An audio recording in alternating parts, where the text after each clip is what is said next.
les invitamos a conocer el lado humano de aquellos hombres que han sido llamados por Dios para conocer con amor y fe a Jesucristo. Esto implica honrar el ministerio y la misión de líderes espirituales, pastores y guías dentro de la fe, a quienes se debe apoyo y comunidad para la evangelización y el crecimiento espiritual mutuo. Conociendo al pastor. Hoy conoceremos al pastor Joel Benítez. Por acá, por este tu canal Vendrá TV.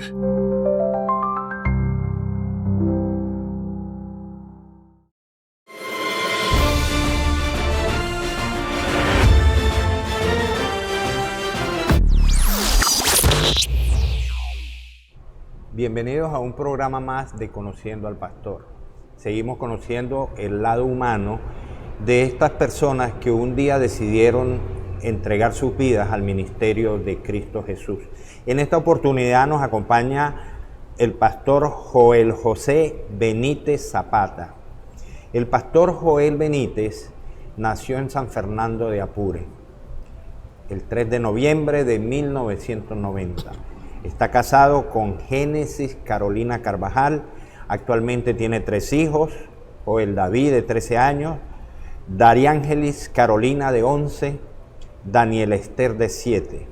Tiene 8 años en el ministerio, activo como pastor, y ha sido pastor de los distritos Cuyuní 2 de la Gran Sabana, Delta en Maturín, Apure en el estado Apure, Barinas Este 1, Barinas Este 2, Mérida, Pueblo Llano, Noreste 1, Maracaibo, y actualmente Col 4, Costa Oriental del Lago. Ha trabajado para la construcción de 5 iglesias y tiene 327 almas ganadas para el Señor. Se graduó de licenciado en teología en el año 2016.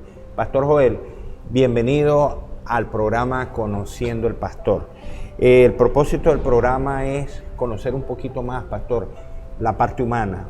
O sea, muchas veces los pastores los vemos desde muy lejos y tenemos un concepto bastante abstracto de lo que en realidad es el ser humano y es el pastor. Yo quisiera comenzar, pastor, preguntándole cómo se define Joel Benítez fuera del púlpito. Realmente una de las pasiones que siempre he tenido ha sido la investigación. He dedicado más de unos 12 años de mi vida para trabajar la investigación, y creo que es algo innato que recibí como don, como un talento que Dios me ha dado. Al mismo tiempo también me he definido quizás, como he trabajado en áreas de investigación, he trabajado escribiendo, tengo ciertos hobbies con la lectura. Quizás antes era mucho más práctico, con excesiva lectura. Una vez para una investigación en un día tuve que revisar más de 90 literatura para que vean el bagaje de aspectos que nos ha tocado desarrollar. Pero creo que por allí es una definición, ¿no? Quizás hay muchas otras cosas, las pasiones que he tenido. Me encanta mucho viajar. Me encanta mucho viajar. Creo que ese ha sido mi ministerio, un viaje. Como ves, ya son varios distritos en diferentes lugares de Venezuela. He conocido rincones de prácticamente Venezuela entera, y creo que es una verdadera pasión lo que he aprendido hasta hoy. ¿Cuántos miembros de la familia, pastor? Sí, yo soy el mayor de 4 hermanos. Mis padres son adventistas. Cuando yo nací ya eran adventistas, así que nací en el seno adventista. Okay. Conozco el adventismo, por supuesto, desde mis abuelos, que conocieron también el mensaje adventista. Ellos reciben el mensaje por, en este caso, misioneros que llegaron a la población de Apurito, de donde fui pastor. Imagínense, una cosa impresionante. En los tiempos quizás donde estaba la iglesia levantándose, ¿no? Se conoció acerca del adventismo, acerca del sábado, se hablaba en ese territorio, y mis abuelos conocieron del sábado. Un hermano misionero que ya falleció, Felipe Escorche, quien tuve el placer de conocer y trabajar con él, fue la persona que evangelizó a mi padre. Okay. Mi papá, mi abuela, ellos conocen el evangelio y de allí pues uno comienza a andar en el seno adventista, conocer el liderazgo de la iglesia. Realmente pues ha sido eso, realmente una aventura. Desde muy niño mis recuerdos apuntan al hecho de que participé en muchos certámenes de predicación, homilética. En muchos de esos certámenes gané muchos de ellos, todavía tengo recuerdos de medallas y de reconocimientos. Pero nunca en mi vida hubo la idea, el interés de ser pastor. Eso fue una cosa clave. Mi interés nunca fue ser pastor. Ya vamos a hablar de esa parte, pastor. Todos en la vida tenemos anécdotas, circunstancias que en algún momento nos ponemos a recordar y nos hacen reír de lo que pasó en nuestra niñez, en nuestra juventud. ¿Hay alguna anécdota que recuerde el pastor Joel Benítez de su niñez o de su juventud que hoy en día la recuerde y le haga reír? Sí, bueno, no tengo muchos recuerdos a nivel de la infancia. Lo que quizás recuerdo y mi mente puede, en este caso, recapitular, es porque hay personas muy cercanas que me hablan de acontecimientos como eso, pues el tema de que participaba. Sí recuerdo que mi madre se dedicaba mucho a conseguir sermones en revistas y esas cosas, y recuerdo que ella recortaba los sermones para hacerlos solo de una página. Okay. Y me permitía que yo me lo aprendiese y que practicase, y para participar en muchos certámenes, muchos, en campamentos. Participé en muchos certámenes, en este caso de predicación, oratoria, y por consiguiente fue un momento de alegría. Pero también recuerdo, ya de alguna manera ya tenía quizás 17, 18 años, cuando conocí a la que es mi esposa. Una vez hice una locura. Yo digo que es una locura porque nadie haría eso, ¿no? Yo estudiaba medicina alternativa en Cúcuta y recuerdo que decidí irme de Cúcuta hasta Ciudad Bolívar, donde vivía ella. Y en ese tiempo estaba Expresos Los Llanos, que ustedes conocen. Ajá. Que en ese tiempo estaba nuevo, los buses acababan de llegar, tenía como una semana el bus. Todavía tenía el papel, el plástico, los asientos y el asunto. Así que yo salí, en este caso, de estudiar, los estudios que tenía allí, y dije, me voy para Ciudad Bolívar. Y como ya yo trabajaba y tenía quizás recursos, yo decía, bueno, me voy porque me voy. Los tiempos en el pasado eran otros, ¿no? Sí. Las empresas de viaje viajaban completo desde San Cristóbal hasta Gran Sabana, hasta Ciudad Bolívar, Gran Sabana. Y recuerdo que, yo no sé si fue un miércoles o un jueves, algo así. Yo llego a San Cristóbal, vengo de Cúcuta, llego a San Cristóbal, y cuando llego a San Cristóbal me cae un palo de agua, pero un palo de agua, y quedé pero mojado, remojado. No cargaba sino el bolso que cargaba la ropa, el asunto, no cargaba chaqueta, no cargaba nada que tuviera que ver para aliviar un poco el frío. Y recuerdo que pago el pasaje, la salida era a las 5 de la tarde porque iba a viajar toda la noche.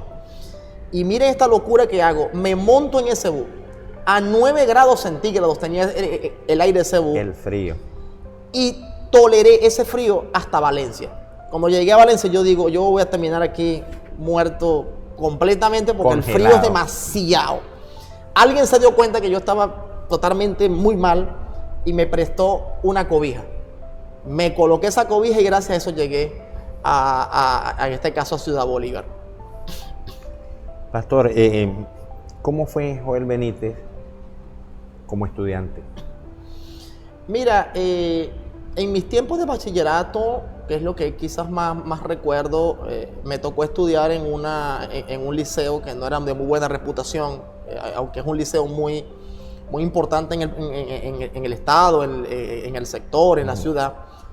Pero no tenía buena reputación porque ahí hablaban de que había mucha gente delincuente, muchos problemas.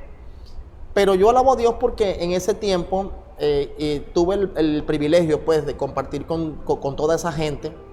Ya muchos de ellos pues realmente por su situación social ya no viven en el presente, pero realmente fue una experiencia desafiante, pero considero que Dios me ayudó a afrontarla. No he sido una persona destacada de 20, realmente no he sido, pero me he desempeñado en una nota de 17, 18, siempre ha sido así. Tengo mi propio plan de estudio de investigación, de trabajo, de aprendizaje. Creo que mi cerebro está estructurado. Hay una estructura que ya he desarrollado para el aprendizaje. He dedicado mucho tiempo, tanto que he perdido varias Biblias. Tengo una Biblia que la perdí en Cúcuta, por cierto, una vez que estaba predicando por allá. Y me duele mucho porque esa Biblia no estaba tan subrayada, porque algo que dedico tiempo es a subrayar la Biblia y a colocar los aspectos más relevantes. Y la perdí, la dejé en una bicicleta y alguien pasó y se la llevó. Yo espero que esa Biblia, en este caso, esté salvando a alguno, ¿no? Pero la perdí. Y ya creo que ya llevo unas cuantas Biblias subrayadas. A esas Biblias las conservo mucho, no tanto porque estén desgastadas, sino porque ahí guardo muchos escritos, muchas cosas, algunas impresiones importantes del pasado que cuando vengo en el presente me han ayudado mucho en mi crecimiento espiritual. Y a veces digo, wow, eso fue lo que escribí hace 5 años, 3 años y me sirve en el presente. También creo que las personas que me conocen y que conversan en relación conmigo me han dicho pues que en mis estudios he sido algo destacado, tanto que ahora cuando culminé la licenciatura en teología tuve el privilegio de ser cum laude, y de alguna manera pues eso es relevante, ¿no? Siempre he sido apasionado al estudio, a la investigación, pero no una investigación sencilla, práctica, es más que todo una investigación crítica, la revisión, el saber por qué eso, por qué. En este caso hay una amiga al que tengo mucho acercamiento, una familia con acercamiento, que ellos decían que tenía una mente tan crítica que cuando alguien se equivocaba, le decía, mira, eso no es así, eso es así. Y desde muy niño pues tenía esa visión, ¿no? Y hoy pues también lo he visto en este caso con mis hijos, cuando a veces estoy predicando. En estos días estaba predicando un sermón y dije algo que subconscientemente no lo percibí, que estaba equivocado, y cuando la niña llegué a casa me dijo, papá, dijiste esto que está mal, eso no está bien. Y me recordó esos episodios del pasado, ¿no? Cuando tú... Sí, y esa experiencia pues de verdad ha sido muy provechosa, fueron provechosas. Pastor, ¿cómo fue su caminar para llegar a la fe? Realmente, como uno nace en el seno adventista, las luchas del hijo del anciano, el hijo del tesorero, porque así era, mis padres muchos años fue tesorero, muchos años fue anciano, todavía sigue siéndolo, son distintas al que viene de afuera, ¿no? Yo recuerdo que quizás hasta los 13 años yo tenía una visión de la fe, quizás una visión un tanto radical. Yo vengo de esa escuela donde los padres le decían a uno, siéntese en la silla y hasta que termine el culto no se para, cuidado con la irreverencia, pila con estar corriendo, pendiente con esto, nada de estar dibujando como ahora, no, nada de dibujar. Usted vino aquí a escuchar. Yo vengo de esa escuela donde los cultos devocionales de la semana eran 2 horas, nos paraban a las 5 hasta las 7 de la mañana con una cantidad de libros impresionantes. Recuerdo las matutinas del pasado, usted recuerda que matutinas de adultos, matutinas de jóvenes, de niños, de adolescentes, y pare de contar, más el don profético, más la Biblia, más las cosas que se le ocurrieran a mi padre que pudiese decir. Y a veces había momentos que uno no quería pararse, oye, otra vez lo mismo y el mismo asunto. Pero imagínese si uno se paraba uno, ¿no? En algunas ocasiones hasta dormido, a veces uno se medio lavaba los ojos y se sentaba a escuchar el devocional, ¿no? Pero creo que para mí, en mi vida, marcaron dos cosas. La primera que marcó es que tuve buenos mentores. Hay dos personas, una falleció, la otra todavía vive, que fueron para mí un impacto en la vida espiritual. Me ayudaron muchísimo a entender el concepto de identidad de la iglesia, el valor que tiene la fe. Recuerdo que una de ellas, en este caso que ya falleció, aprendí tanto de ella con su ejemplo. Era una mujer que llegaba a las 8 de la mañana a la iglesia y tenía un puesto específico, no había otro puesto para ella. Siempre y cuando no iba, sabíamos que el puesto estaba vacío porque nadie se sentaba allí. Y ella llegaba una hora, estaba ese puesto.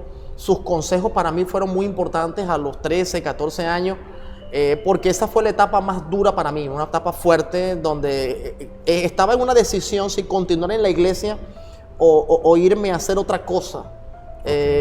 Mi visión quizá futurista era otra, mi sueño era estudiar medicina general. Estaba haciendo medicina natural para hacer medicina general porque yo quería ser médico patólogo.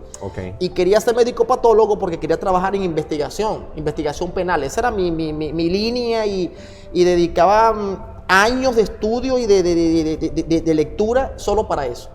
Hasta que, bueno, surgió lo inesperado y hoy estoy ejerciendo una labor que en teoría parece que no escogí, pero que Dios escogió por mí.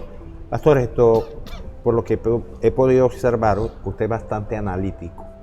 Usted analiza mucho. Y bueno, eso es un don de Dios. Es un don de Dios. Porque no todos somos así. ¿Cómo fue su llamado, pastor? Yo creo que esto ha sido para mí una odisea, una travesía bien difícil, complicado. Te voy a explicar por qué. Yo estaba recién casado, digo recién casado porque teníamos apenas 7 meses. Y en esa etapa yo recuerdo que estaban las luchas políticas entre Chávez, Uribe. No pude, en este caso, terminar las últimas materias que estaba haciendo en Colombia. Mi madre me dice: hijo, vente a estudiar a Venezuela. Aquí en Venezuela vamos a conseguir una universidad donde estudies medicina general. Así que yo contento porque mi sueño era ese. Yo digo, bueno, solo eso es lo que quiero. El día que íbamos a inscribirnos a la universidad, mi madre la roban a las 5 de la mañana. Salió a la calle, yo me quedé esperando a las 7, 8 de la mañana, no llegaba. En este caso la habían atracado. La segunda vez que íbamos a ir, pasó 1000 inconvenientes, no pudimos ir.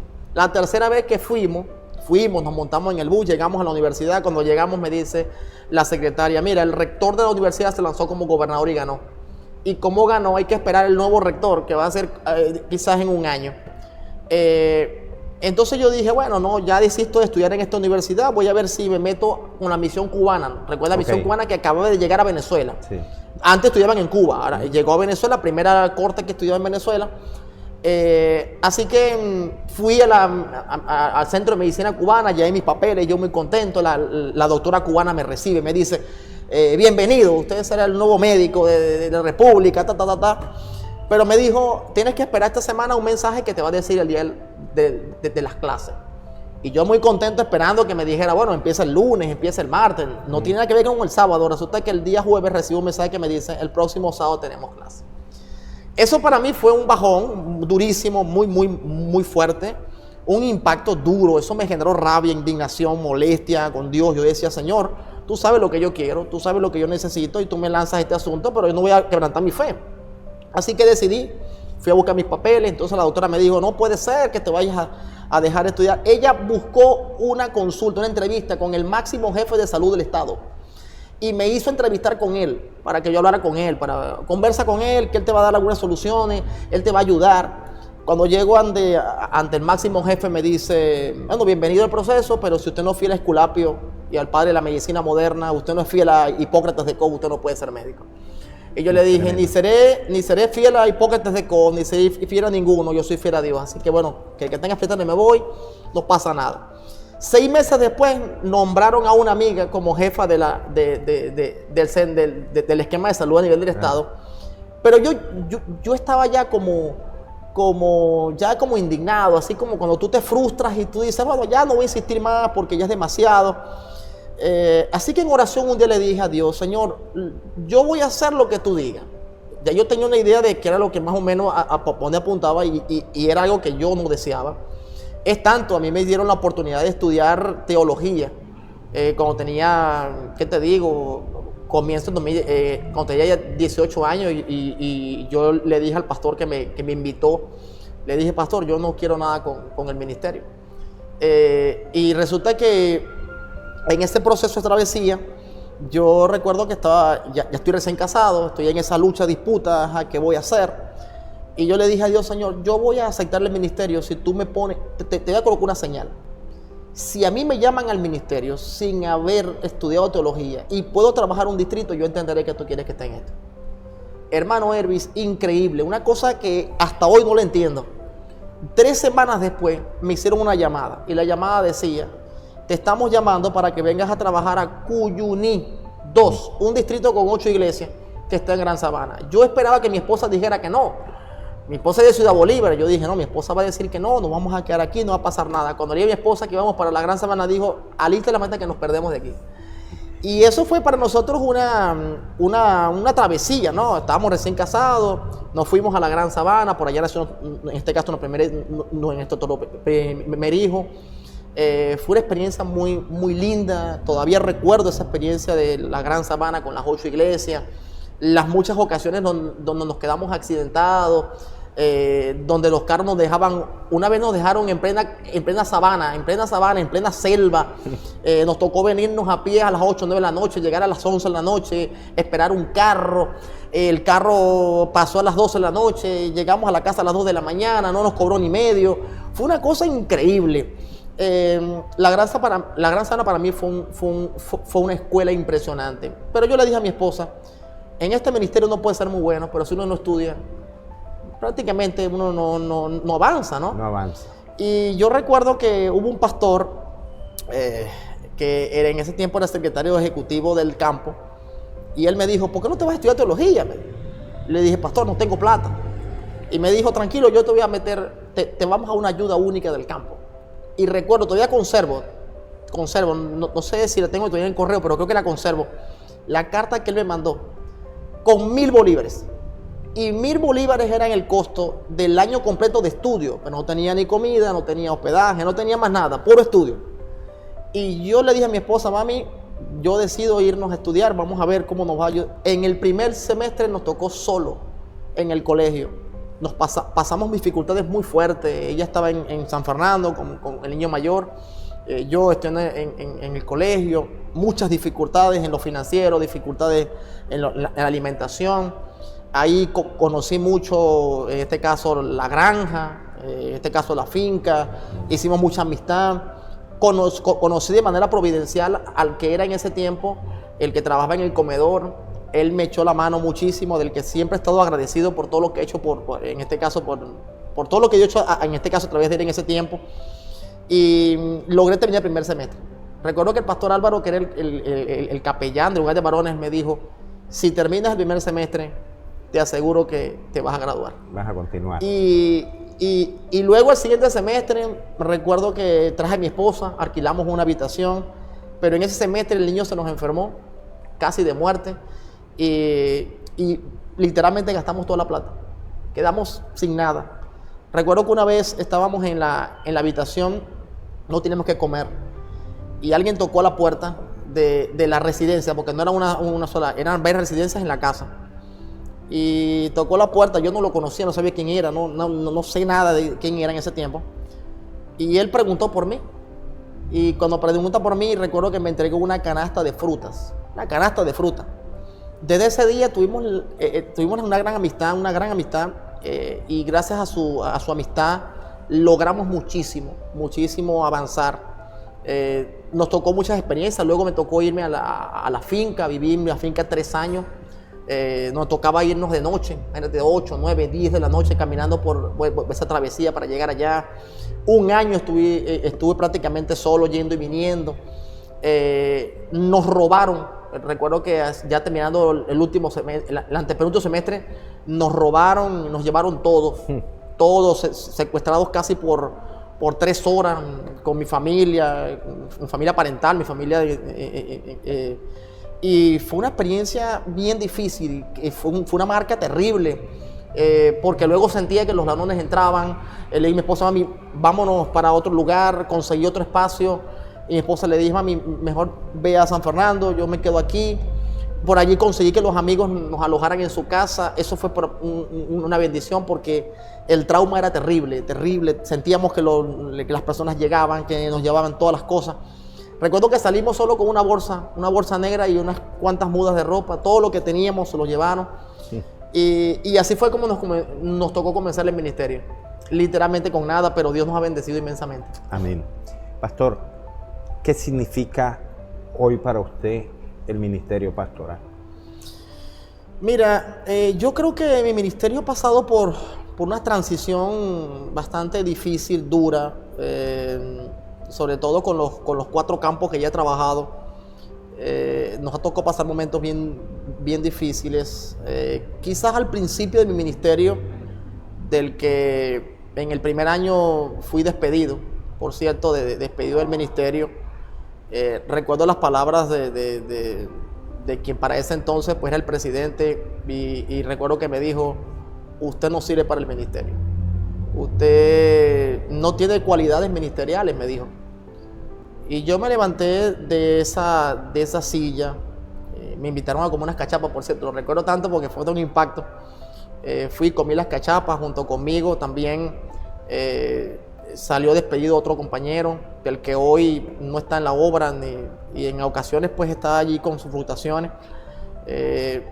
Y también otro compañero también decidió salir de la obra, él mismo voluntariamente renuncia. Pero eso para mí en el primer año fue un impacto. Yo estaba decidido a no volver más. Yo le dije a Dios: ya cumplí contigo. Porque si quería que estuviera en el ministerio, ya estuve el primer año. No serví para esto, entonces ya yo cumplí contigo. Recuerdo, hermano Ervis, que ese día yo le dije a mi esposa: bueno, vamos a esperar que el fin de año llegue. El fin de año era como decir hoy 4 de diciembre y la actividad de fin de año era el 20. Okay. Y estábamos invitados, vamos a la actividad.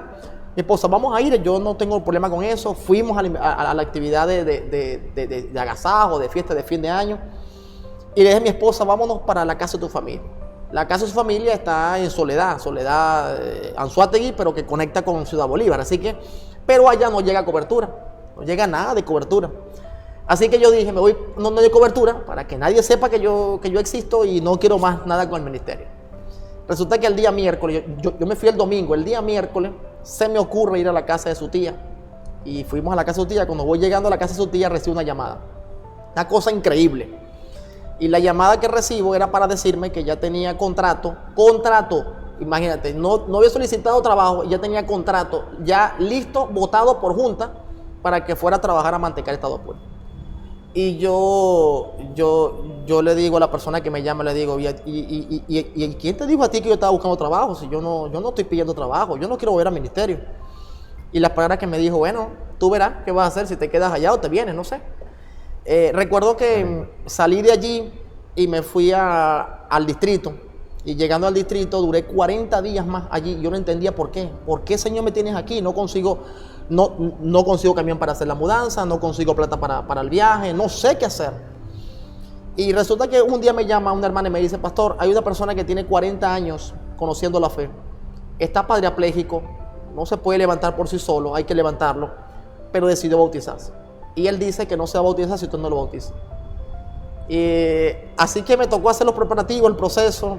Me tocó ir con él al riachuelo más cercano, que quedaba como a 20 minutos, 25 minutos en carro. Bajarlo entre 5, llevarlo al riachuelo, bautizarlo allí. Después que lo bauticé, 2 días después, apareció camión, apareció la plata en la cuenta, apareció todo. Y no pagué ni medio, nada en particular. Llegué a Mantecal, mandé mis cosas en el camión y yo llegué a Mantecal. Ni siquiera había llegado allá. Metieron mis cosas en la casa que yo no conocía. Eso fue una locura. Resulta que yo en este caso llego a Barina, llegué extemporáneamente. Debía llegar 15 días antes, llegué 15 días después. Yo esperaba que el presidente me dijera: no, ya, se canceló el proceso, ya no más, usted llegó tarde, usted no ha hecho nada. Yo esperaba que me dijera: usted es un irresponsable, no cumple con su trabajo. Eso lo esperaba yo. Recuerdo que cuando yo llego, ¿no? Me recoge, en este caso, un amigo cercano en el terminal, me lleva, en este caso, a la oficina, y él me dice en el camino, tú eres una persona, yo no sé qué te pasa, ¿por qué llegas tarde? Y yo le dije, pastor, yo no estoy buscando trabajar, yo no quiero seguir en el ministerio, pero si Dios quiere que esté en esto, estoy aquí, por disciplina. Así que cuando llego a la oficina, que entro a la oficina a encontrarme con el presidente para conversar, te lo digo literalmente, yo esperaba que él me dijera, ya no más, ya no va el proceso, devuelve a tu casa, ve qué hace. Y recuerdo que el presidente me estrechó la mano, me levantó la mano, me estrechó la mano y me dijo, bienvenido al ministerio, nos vemos, nos encontramos dentro de un mes. Así que bueno, vete al distrito y nos vemos luego. Eso para mí fue un segundo impacto terrible. Yo decía, wow, Señor, pero ¿qué quieres? ¿Qué es lo que tú quieres? Te pongo todas estas limitantes y quieres que continúe en esto, ¿no? Estando en Mantecal, ese distrito en Mantecal, es mi tierra, es parte de mi tierra. Tuve una anécdota que me ha marcado siempre. Se me ocurrió una vez ir a pescar con un amigo, me invitó y me dijo, vamos a pescar, chicos, para que saquemos unas guabinas y vamos a comer pescado, chicos. Y cuando llegué a un pescado ya 50 guabinas, estábamos casi listos. Resulta que me meto yo en el agua, cargo a mi hijo mayor y cuando voy saliendo del agua tuve una aculeatura de raya. Y la raya me cestó y me insertó su púa dentro del pie derecho. Tremendo. Pero fue una cosa increíble. Yo ese día un dolor insoportable, horrible, no lo aguantaba hasta en la noche, cuando me eché agua caliente y me calmó. Duré casi un mes con ese pie, me generó gangrena, se gangrenó el pie, tuve que ser hospitalizado, me hospitalizaron una semana. Fue una cosa impresionante. Todavía me queda en este caso la marca de ese proceso, y cuando la gente sabe, el que sabe de eso me dice, ¿cómo fue esa experiencia? Imagínate, todavía ha pasado esa experiencia. Pero Dios ha sido muy bueno. Yo le reclamaba mucho a Dios por qué me mandaba a distritos tan grandes con tantos desafíos. ¿Por qué, Señor? ¿Por qué tengo que si yo veo un compañero que con 5 iglesias se está quejando porque eso es mucho y me colocas 11, 12, 13, ¿qué pasa, Señor? Y honestamente te digo, por mucho tiempo tuve en mi corazón esa iniciativa de decirle a Dios, Señor, si no sirvo, sácame, yo no quiero estar aquí, yo puedo estar haciendo 1000 cosas. Hasta que un día, recuerdo que pasó algo en mi ministerio muy impactante. Pasaron 2 cosas. La primera cosa que pasó en mi ministerio fue que, estando yo en una iglesia, llegó una persona que yo desconocí, no sé quién es, hasta hoy no sé quién es. Y yo sé que estaba yo allí inspeccionando la iglesia, estábamos inspeccionando para hacer unos arreglos. Y cuando él entró me dijo, usted es un irresponsable. Y yo le digo, ¿por qué soy irresponsable? Usted no me conoce, yo no lo conozco a usted. Me dijo, no lo sé, pero usted es un irresponsable. Porque mira cómo esta iglesia es un desastre. Yo tenía apenas 3 meses de llegar al distrito. Así que él me dijo eso, me dijo otras cositas que no recuerdo en estos momentos y se fue. No lo vi ese día. Al siguiente día estábamos en campaña, apareció otra vez a la iglesia y cuando apareció me dijo, me quiero bautizar. Y yo no sé cómo vas a hacer, pero me tienes que bautizar. Y yo le digo a la junta, mire señores, aquí tenemos una persona que yo no conozco, ustedes no conocen, nadie conoce. Él dice que quiere venir a bautizarse. Ustedes me dicen, si ustedes me dicen que sí, yo lo bautizo, no tengo problema. La junta me dijo, pastor, ese es un forastero. Bautice a ese hombre, bautícelo para que no se... Porque otra cosa me dijo, si no me bautizo no voy a ir de la iglesia, así que no vamos a poder cerrar la iglesia. Y lo bauticé a ese forastero. Después que lo bauticé, se desapareció, que nunca más lo vi. Y eso quedó marcado. Tuve otro episodio con un indigente en la calle, iba caminando y un indigente. Y el indigente me detiene y me dice, mira, no sigas reclamándole más a Dios por las cosas que tienes en tu corazón. Y ese día yo dije, Dios tiene un propósito conmigo y tengo que seguir avanzando.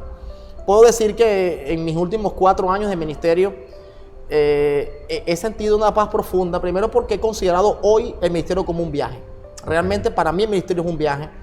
Ahora que me toca dirigir un distrito viviendo en Maracaibo y tener que atenderlo en la costa oriental, cada vez que viajo y que grabo un episodio, que tomo una foto, yo digo, el ministerio es un viaje, el ministerio es una experiencia para aprender. Son mucha gente que he conocido, muchísima gente que he compartido, y yo digo, el ministerio es un viaje. Pastor, vamos a ir a una pausa y al retorno quisiera que, nos comentaba el acontecimiento de la raya, que eso es una situación bastante complicada. Pero quizás haya otra experiencia que usted pudiera decir, esta ha sido la prueba más difícil que me ha tocado afrontar. Vamos a una pausa y enseguida regresamos con el pastor Joel Benítez.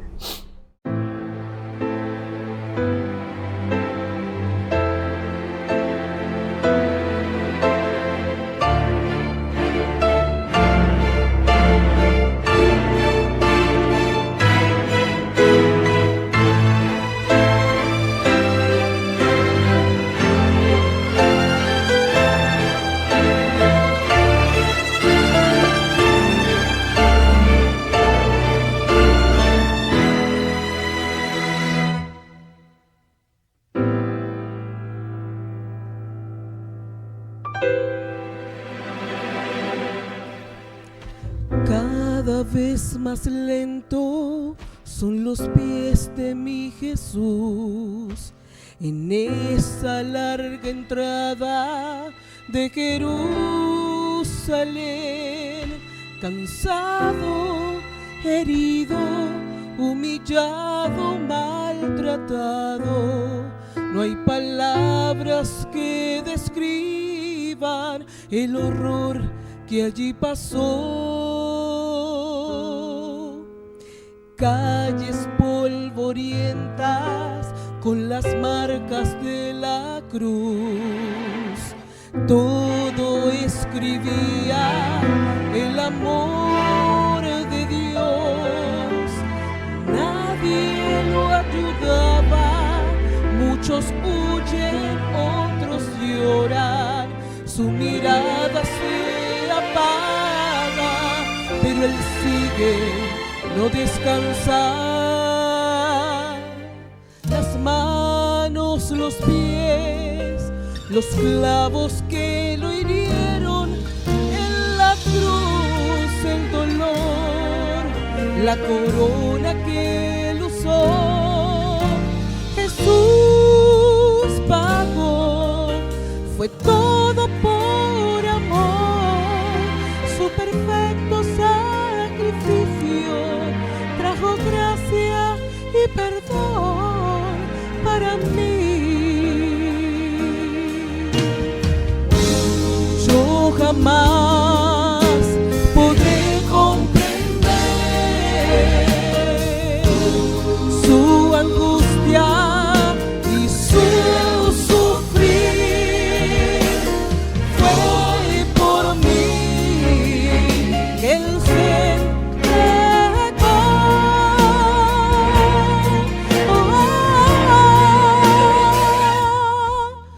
Las manos, los pies, los clavos me hirieron con la cruz, su dolor, la corona que él usó.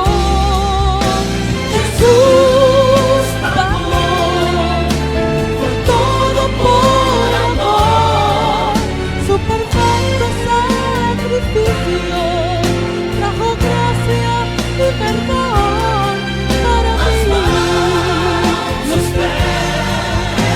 Los clavos amenizan con la cruz, el dolor, la corona que él usó. Jesús pagó, fue todo por amor, todo por amor, su perfecto sacrificio trajo gracia y perdón para mí.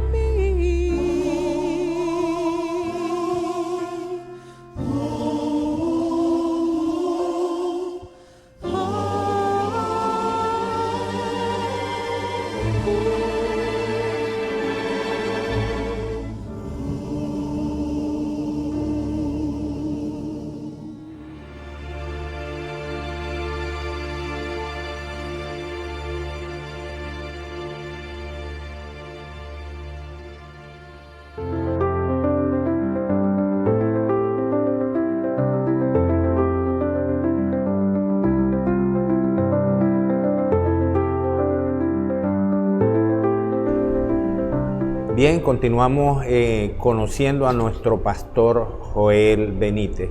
Pastor, dejábamos en el aire la pregunta, ¿cuál es la situación o la prueba más difícil que le ha tocado afrontar? Mira, hay dos cosas que para mí han sido muy difíciles, ¿no? Lo primero, creo que ha sido esa frustración de abandonar lo que he querido, estudiar, formarme, el ideal que tenía pues para mi vida, ¿no? Para ejercer algo que no estaba en mis planes, pero está en los planes de Dios. Okay. Eso creo que para mí ha sido lo más duro. Digo que en mis últimos 3 años, 3, 4 años de ministerio, mi vida ha cambiado en esa línea, ¿no? Yo quizás antes no entendía razones por las cuales estaba en esto y por qué Dios me trajo a esto, ¿no? Pero la segunda cosa que me ha marcado fue el episodio de cuando publiqué el primer artículo. Okay.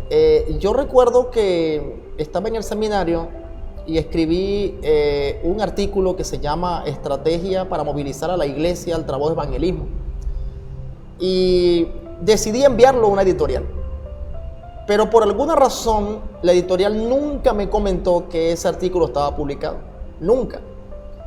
Hasta que un día, después de 4 años de haberse publicado, me llega un correo de una persona y me dice: oh, apreciado autor, yo necesito que usted me indique si tiene otro artículo semejante a este que escribió. Porque me interesa, porque estoy estudiando licenciatura en teología y me gustaría hacer mi tesis basado en el tema que usted está abordando. Y yo le escribo de vuelta el correo y le digo, ok, me gustaría saber a qué artículo te refieres. Claro, porque no era con la intención quizás de hablarle de que tenía varios artículos, claro, sino quería saber qué era lo que realmente me estaba diciendo. Y recibí de parte de ella el primer artículo publicado. Ese día me enteré, en el 2018, que el artículo estaba publicado. Y estaba publicando desde el 2014. Imagínate eso. Una mujer bautista, una hermana bautista. Y me dijo, me encantó tu artículo, de verdad ha sido un impacto para mí, pero me gustaría si has escrito más. Yo le digo, no, hasta ahora no. He mandado varios artículos, pero no tengo conocimiento si alguno ha sido publicado. Y de esa temática solo tengo ese artículo, le digo. Ese fue para mí quizás como un antes y un después. Okay. Porque ya en el 2018 yo estaba decidiendo no escribir más. Yo dije, he mandado varios artículos, creo que yo he mandado más de 20 artículos a diferentes revistas. Recuerdo que una vez la UAC, la Universidad de Argentina, me aceptó un artículo, pero por cuestiones de que no envié los arreglos pertinentes, de vuelta me echaron para atrás el artículo. Luego tuve que publicarlo con otra editorial. Lo que sí me llamó la atención es que ella comparte conmigo el artículo. Para mí fue un gozo increíble. Yo decía, wow, después de tanto esfuerzo, tanto trabajo, veo el resultado. Y hoy, para mi sorpresa, es el artículo que tiene más lecturas a nivel de investigación, ¿no? Ese artículo fue publicado, en este caso, en un portal de internet. Y allí, casi todos los días, recibo 3, 4, 5 notificaciones de personas que descargan mi artículo y lo leen, ¿no? Y eso de alguna manera fue como una satisfacción para seguir. Te digo que después de que supe ese primer artículo publicado, logré publicar en 2019 2 más. En el 2020 publiqué 2 más.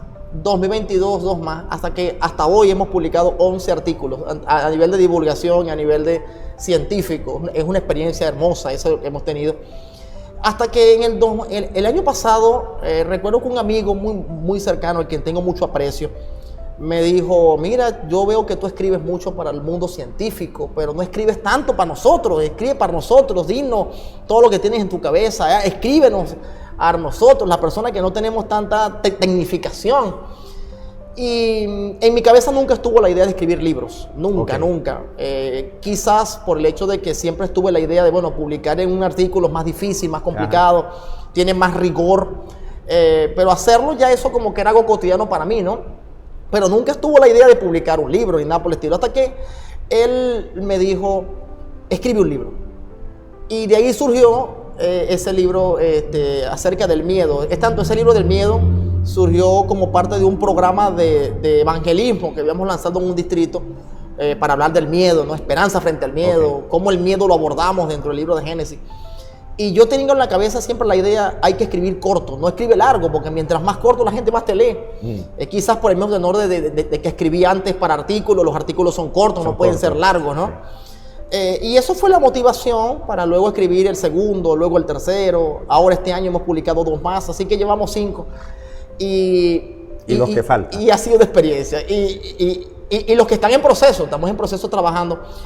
Pero creo que todo eso me ha ayudado muchísimo. Siento que la escritura ha sido para mí una terapia para ir sanando muchas de esas situaciones, de experiencias que tuve en el pasado que marcaron mi vida, desde mi niñez hasta la presente. La escritura ha sido para mí como ese espacio de desahogo, ¿no? Como para yo poder aprender más a cómo afrontar las situaciones, para entenderme a mí mismo, para comprender muchas cosas. Y así lo he usado como una herramienta realmente. Pastor, ¿qué papel ha jugado la familia en el ministerio pastoral? Mira, realmente mi familia parental, en ellos quizás nunca tuvo la idea de que yo fuese pastor. Tanto conocí a mi esposa y yo no tenía ni el deseo de ser pastor ni nada por el estilo. Mi esposa me conoce estudiando medicina en Colombia. Pero creo que por lo menos en el caso de mi familia directa, mi esposa, mis hijos, ellos han sido para mí una motivación profunda, muy profunda. Primero porque me genera el hecho de tener hijos adolescentes, tener que estudiar para entender muchas cosas, una motivación para compartir diversas experiencias, el saber que muchas veces me ha tocado viajar con mi hijo en moto. En estos días viajábamos a la costa oriental y yo le comentaba, papá, ¿cuándo fue la última vez que viajamos juntos en una moto? Y él me decía, papá, viajamos a Sabaneta, mucho más allá, 2 horas de viaje, nos caían palos de agua. Y él era un niño, en este caso tendría, ¿qué te digo? 9 años, 8 años. Y yo veía el gozo de él, de cómo andar conmigo en la moto, las experiencias que tuvimos en esos procesos, ¿no? Verlo a él afrontar esa situación, igual con la niña, en este caso mayor, viajar con ella en diferentes lugares, ha sido para mí una motivación. Mis padres, por supuesto que al principio de mis estudios me apoyaron bastante con lo que podían también, porque no fue fácil para ellos. También había otro hermano mío que estudiaba en el colegio. Así que de alguna manera fue bastante desafiante, pero ellos han sido, hasta ahora siento que ellos han sido quizá un apoyo en el sentido emocional, en el sentido de estar allí. Okay. Y para mí eso ha sido una gran bendición, a pesar de todas las situaciones que se haya vivido. Pastor, dentro del ministerio, y más usted que ha tenido varios distritos, siempre hay anécdotas, siempre hay vivencias, siempre hay experiencias de conversiones, experiencias de personas, como lo decía usted, aquella persona indigente que le dijo algo que le impactó. ¿Hay alguna anécdota que usted recuerde en cualquiera de esos distritos por donde ha pasado, que usted diga, oye, mira, esto lo recuerdo siempre porque fue algo que para mí fue algo impactante, algo interesante, o algo que lo llevo siempre presente por la forma como se dio? Mira, yo quisiera tener tiempo para explicarte tantas cosas que he visto de conversión, ¿no? Pero hubo una, recuerdo mucho esa zona de Barinas. En Barinas estuvimos abriendo obra en un nuevo territorio del que hoy hay un grupo organizado, gracias a Dios. Formamos un equipo de salud que se formó, una brigada de salud con sus uniformes y todo, y hacíamos muchos cercas de ti en ese sector. Y gracias a ese trabajo se logró organizar ese grupo, ¿no?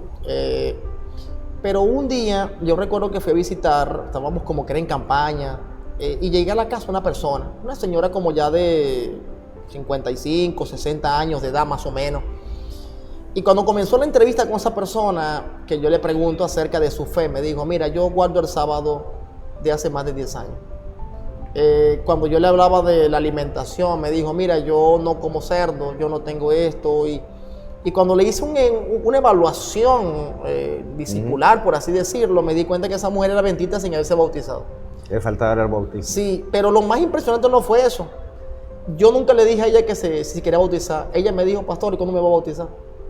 Yo quedé impresionado, le digo, bueno, mira, usted se bautiza el día que quiera, si me quiere que mañana mismo la bautizamos mañana. Y me dijo, encantada, vámonos para el río que estaba cerca, y fue bautizada. Ese episodio siempre lo llevo en mi corazón por el nivel de impacto que causó en mí ese asunto de ver que muchas veces no es mi trabajo, es el trabajo del Espíritu que ya ha hecho una obra profunda en los demás, y que nosotros llegamos y somos instrumentos. Y de eso puedo tener varias experiencias de personas que ya estaban listas, preparadas para el bautismo, ¿no? Como también he tenido experiencias de personas que no deseaban bautizarse, que no querían nada con las cosas espirituales. Y por la gracia de Dios, pues Dios nos ha usado como instrumento para ayudarles a tomar decisiones, y hoy son miembros fieles en este caso de la iglesia. Recuerdo uno en particular, este hermano que tengo un gran aprecio mucho, porque su esposa estaba en la iglesia, pero él no era miembro de la iglesia. Cuando yo llegué a ese distrito, él miembro de la iglesia, y entonces estaba yo recién llegado y pautamos unas campañas, invitamos a un pastor que ya falleció, y esa semana le dije, quiero que te vengas a hacer campaña conmigo, porque ese lugar tiene más de 1500 exadventistas. Y yo dije, si en este lugar nosotros traemos los exadventistas, nosotros alcanzamos el blanco, el re blanco y super blanco, decía yo, ¿no?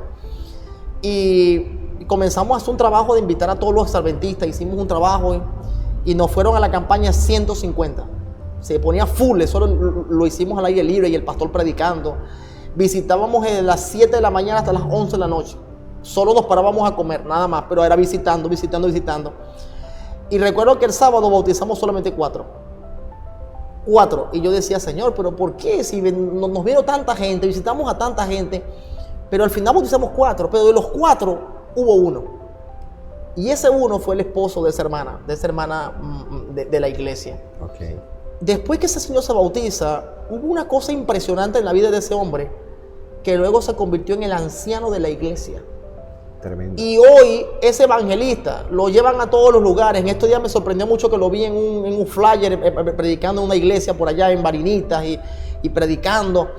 Y yo me gozo porque yo digo, lo que Dios hace en el corazón de alguien, las transformaciones y cómo que Dios hace. Dios los usa Ajá. para convertirse en líderes de la iglesia. La iglesia tenía una carencia de liderazgo. Dios lo levantó a él como líder y hoy es el primer anciano de esa iglesia, sigue trabajando. Y eso para mí de verdad es un gozo, la forma como Dios puede obrar en el corazón de la gente. Pastor, todos tenemos un versículo que nos identifica, que cada vez que lo recordamos o lo parafraseamos, decimos, este es mi versículo favorito. ¿Cuál es el versículo favorito del pastor Joel Benítez? Mira, yo tengo mucho, pero hay un texto que cada vez que lo repito, impacta mi vida por la experiencia que tuve, ¿no? Y esa experiencia del texto que dice, alzaré mis ojos a los montes. ¿De dónde viene mi socorro? Y luego viene mi socorro, viene de Jehová. Creo que ese pasaje me ha ayudado mucho a entender tantas cosas en mi vida, ¿no? Por cierto que junto con ese pasaje está un himno que desde que lo escuché la primera vez, siento que ha sido el himno que ha marcado mi experiencia. Es el himno que se titula No sé por qué. Okay. Creo que es el 117. Y cada vez que puedo lo canto porque es una pregunta que ha sido mi experiencia, ¿no? No sé por qué, pero detrás de ese himno hay una experiencia narrada de todo lo que Jesús vivió, lo que Jesús tuvo que experimentar en favor mío, ¿no? Y ese es el canto que honestamente creo que ha sido el impacto para mí. Y créeme que cada vez que puedo, en mis devocionales, en mi experiencia como tal, lo escucho, ¿no? Me encanta mucho escuchar a Steve Green. Considero que es un cantante me gustan sus canciones, me siento identificado bastante con ellas. Y siento que de alguna manera esto es una experiencia hermosa, una experiencia muy hermosa. Dice el himno, pastor, dice, no sé por qué el que recibe adoración dio tanto amor por la humanidad. Porque Jesús como pastor amante salió a buscar al que se descarrió. Pero esto sé, que es hijo de María y que en pesebre humilde él durmió. y que vivió y trabajó en Nazaret. Así llegó al mundo mi buen Salvador. No sé por qué tan silencioso fue al sufrir y con su paz la gracia nos mostró. Su corazón fue traspasado en la cruz y su dolor su vida coronó. Pero esto sé, que Cristo sana el corazón, limpia el pecado, calma la ansiedad, al quebrantado alivia sus pesares, porque aún está en el mundo el Salvador. Así es. No entiendo cómo es que el Salvador Jesús a las naciones recuperará, ni cómo suple las necesidades del pecador, del sabio y del fiel, pero esto sé, su gloria todos mirarán, recogerá el grano que sembró, día feliz será estar en su esplendor, cuando conozca en el mundo al Salvador. Hermoso himno. Excelente. Pastor, ya para finalizar, ¿cuál es la mayor bendición que puede decir el pastor Joel Benítez yo he recibido en mi vida? Mira, yo siento que la mayor bendición que Dios me ha dado ha sido mi familia. Mis hijos han sido para mí y mi esposa, en muchas ocasiones han sido para mí como ese refugio cuando nadie está. La mayor bendición en mi vida, quizás al principio de mi experiencia como persona, quizás no lo entendía así. Hoy puedo decir que la mayor bendición ha sido aprender a servir sin esperar algún tipo de privilegio. El mismo deseo que tengo por dar de lo que otro quizás espera y a lo mejor no tiene. El saber que Dios me ha bendecido muchísimo. Yo he tenido el privilegio de tener tantas cosas en la vida y a veces le digo a mi esposa y a mí mismo me digo, no sé por qué tenemos tantas cosas. Cada vez que hacemos mudanza tenemos que dejar muchas cosas porque tenemos demasiadas. En estos días estábamos haciendo hasta un inventario de la ropa porque había ropa excesivamente de más que muchas veces no usamos. Y yo he aprendido en esta vida a valorar lo poco o lo mucho. En esencia porque vengo de un hogar donde nos tocó vivir experiencias muy duras en lo financiero, donde teníamos quizás lo poco o lo mucho que teníamos era tan poco. Hay un episodio que cada vez que voy a casa de mi madre hay un cuadro, por cierto, que mi madre conserva, donde yo aparezco siendo un niño, tendría que, te digo, 7 años, y cargaba unos zapatos, hermano Erwin, pero no me gustaban. Honestamente no me gustaban esos zapatos. Y yo le decía sapo, en este caso los calzados. Y los tenía que usar porque era lo que tenía, porque mis padres no tenían quizás la condición para comprarme unos zapatos buenos, ¿no? Y hoy yo cuando voy a comprar unos zapatos, yo le digo a mi esposa que le gusten a los niños, que le gusten, porque no quiero que vivan la misma experiencia que tuve yo en el pasado, ¿no?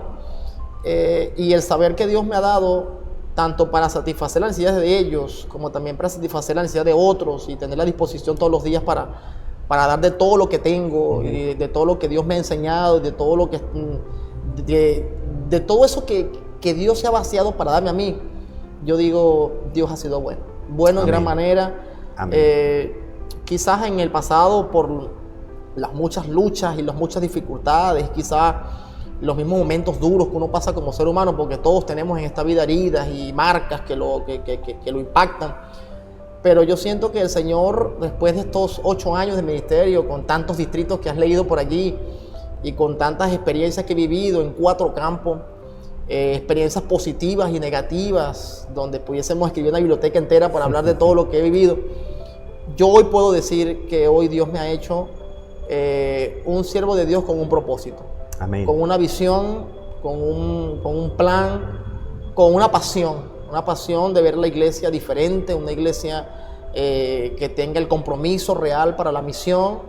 Y eso es lo que le transmito a la iglesia, el deseo de que la iglesia no sea una estructura más, sino que sea una iglesia abierta a cumplir la misión.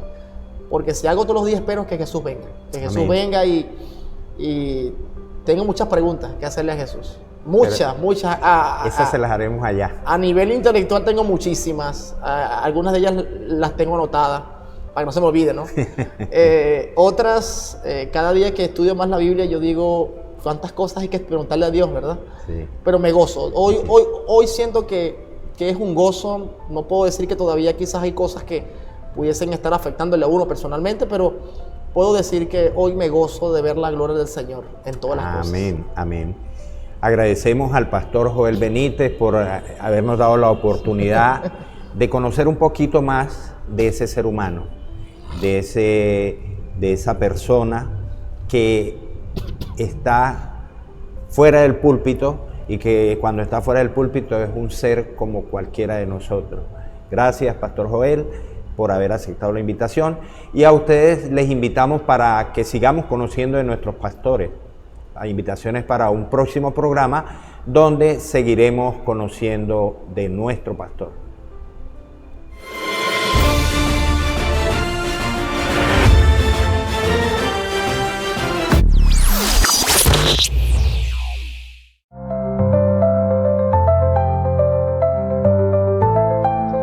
Queremos invitarles a un nuevo programa en vivo por Vendrá TV, Conociendo al Pastor, sus anécdotas, sus vivencias, sus luchas, su ministerio. Aquellos hombres que fueron llamados a servir en el ministerio de Cristo Jesús. Y recuerda que aún un poquito más y el que ha de venir vendrá y no tardará.